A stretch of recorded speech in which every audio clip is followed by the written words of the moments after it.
So, it is currently Saturday morning.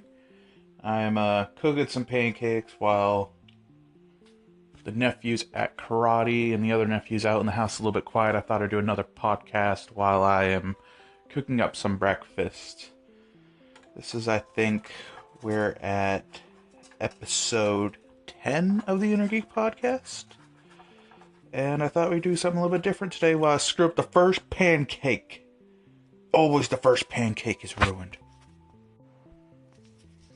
So continuing the whole trend of trying a new format for this podcast, I want to talk about what I worked on this week, what projects I have coming up, what stuff I'm doing for clients. So this week I had a couple meetings that got shuffled around, so no new clients yet this month so far. I actually got one coming up, a repeat client. They have a website, they want some changes. We're going to talk in the coming weeks about what those changes are, how they're going to be affected. That'll be a good project. It's a big, decent-sized website. Couple 10 or 20 pages or so decent-sized website. On the in-house design stuff, the company I work for, been doing more content marketing on that side. We got some other meetings going on in there, stuff that I can't really say what's going on yet, but that's all really good stuff that's going on. And I want to talk about how do you deal when you have downtime as a designer on top of the topic for today's discussion. So what should you do when you have downtime as a designer? Well, when I have downtime, I like to start trying to find more clients. There's always a little bit of a risk doing that. You might get too much client work, too many people looking for your work at the same time, and I just messed up the second pancake. But you kind of need to do it as you're a designer. You always need to be looking for more work, more clients, more contract jobs.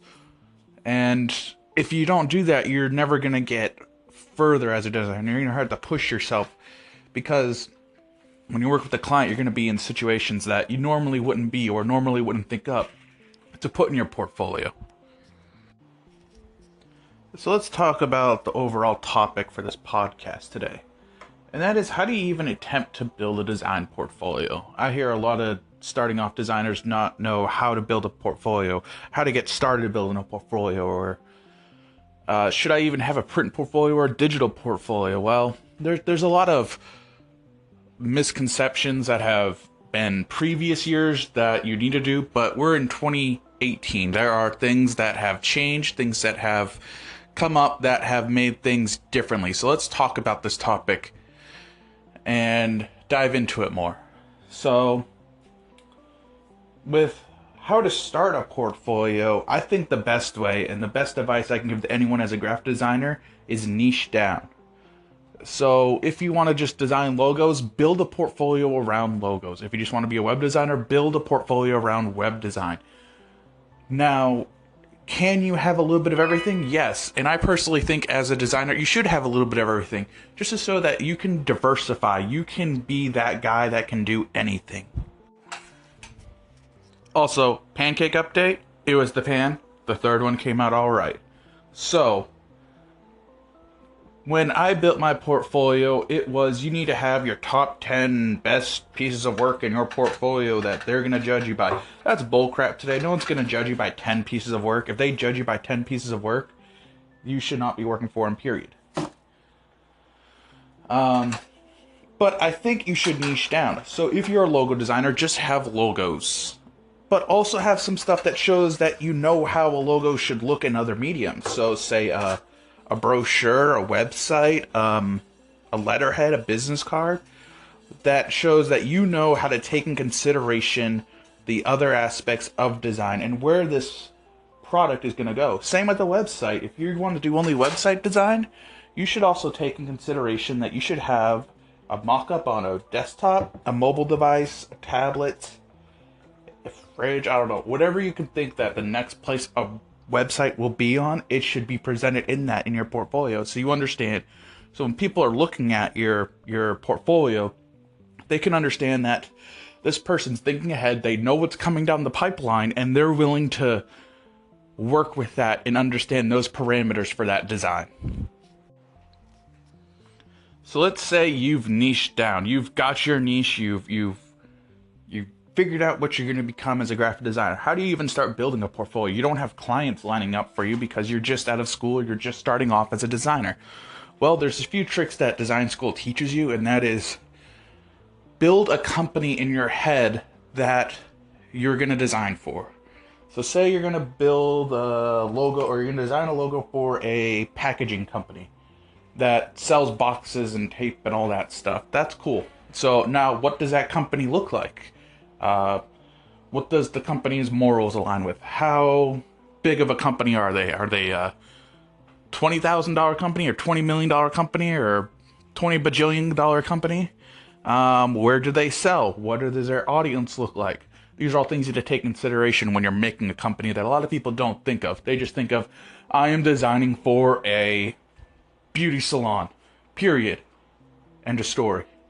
Well, that beauty salon could be targeted towards certain demographics, certain price, or certain location where people have certain income. You need to take this all into consideration when designing a logo or designing a fake company for your portfolio.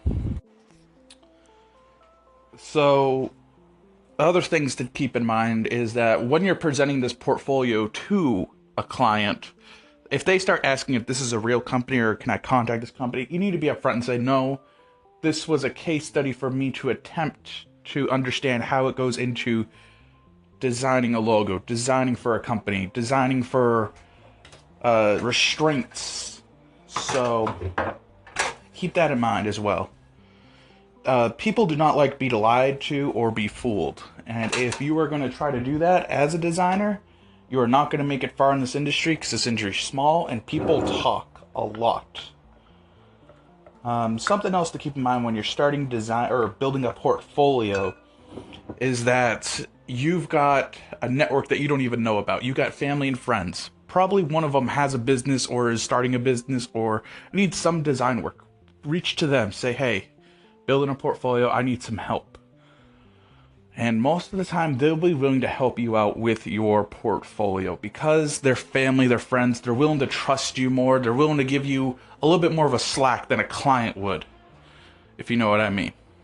Also, pancake update, number 4 came out fine, I'm about to go on number 5. So now that you have some good ways of finding pieces for your portfolio, what makes a good piece for a portfolio? Well, the thing is, a lot of people just don't want to look at examples of work and say, hey, I can do this, here's my example.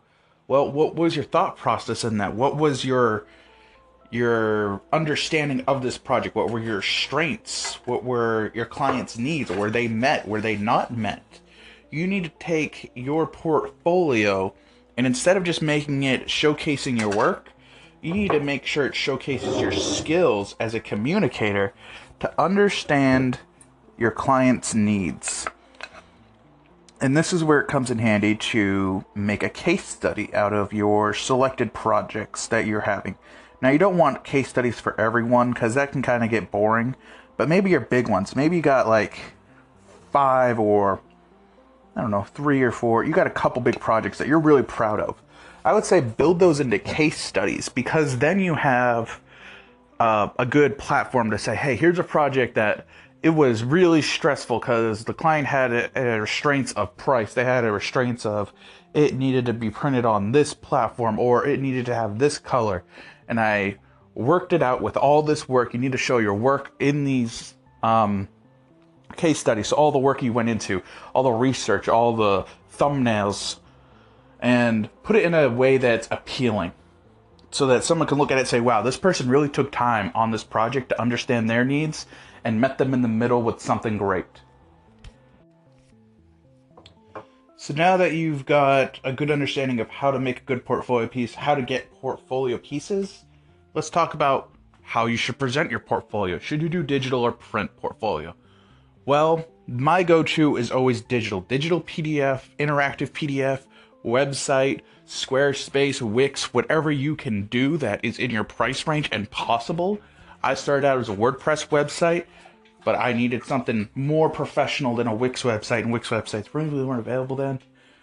That could show that I could do work anywhere. Now, print portfolios, I really don't believe in anymore.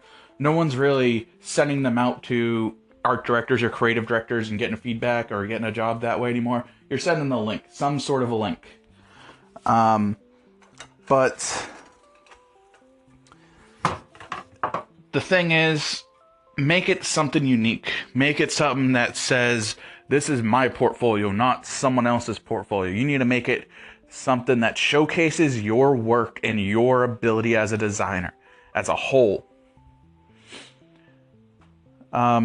These are really all the tips that I have on how to build a portfolio. There are some others, but I'm trying not to. I can't figure out how to do them in a podcast format. I might do them in a video or maybe a blog post on the Inner Geek website. I hope you guys learned something here. I hope you learned how to do a portfolio or how some tips on how to do a portfolio.